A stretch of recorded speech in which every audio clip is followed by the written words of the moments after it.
texte, c'est tout simplement une première dans le monde arabo-musulman. À l'Assemblée tard hier soir, il a largement passé la rampe, 105 voix pour, 5 abstentions, une seule voix contre.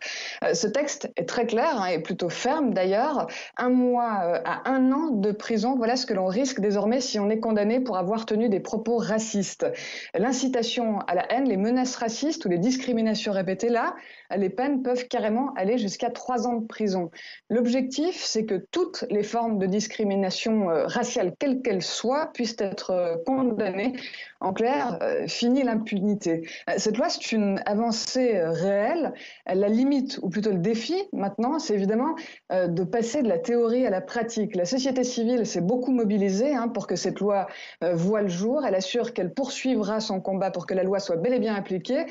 Pour ce faire, elle demande à ce que la promulgation des ordonnances soit accélérée et puis que les victimes d'actes racistes puissent bénéficier d'un soutien juridique. Il faut effectivement que les victimes trouvent le courage de porter plainte, alors que jusqu'ici, en cas d'agression, d'attaque, de discrimination, elles ne pouvaient qu'encaisser et se taire, finalement.